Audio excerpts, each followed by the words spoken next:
Now I'm waiting for our device to calibrate right now.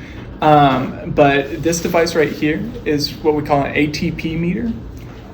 It measures the amount of, so it uses a chemical reaction. I'm going to swab this surface with these little snap tools here. I swab the surface.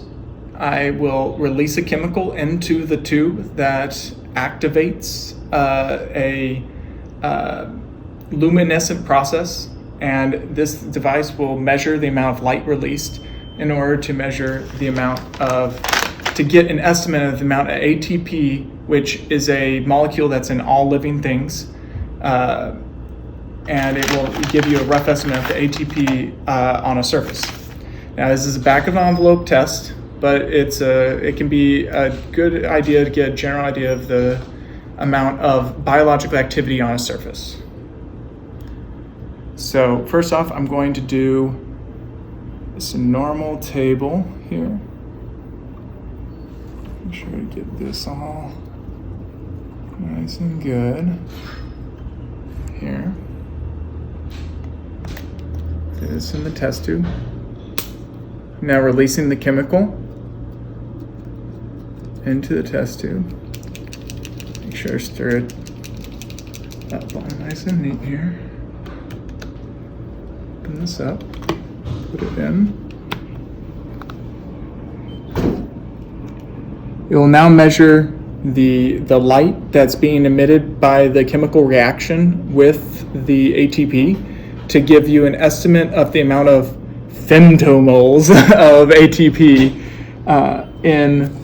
that was just measured off of the surface. So this is 169 femtomoles of ATP that it just measured.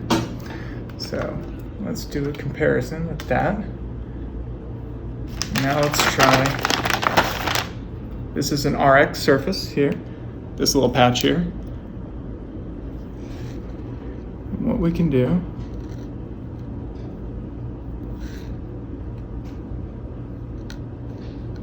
is get our swab all nice and good here.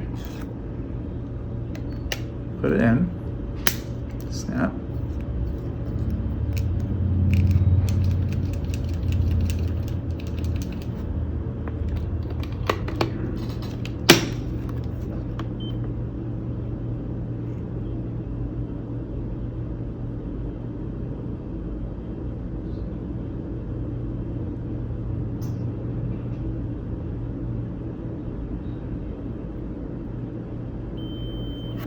And 46. So same table, 2 inches away from each other, same usage by everyone eating their lunch out here. And we can see that the RX had significantly less bacteria, or I should say biological activity, live biological activity on it than RX versus the regular table. Now, again, this is the back of the envelope, but it's a good, decent measurement for getting an idea of the amount of biological activity that's present on a surface.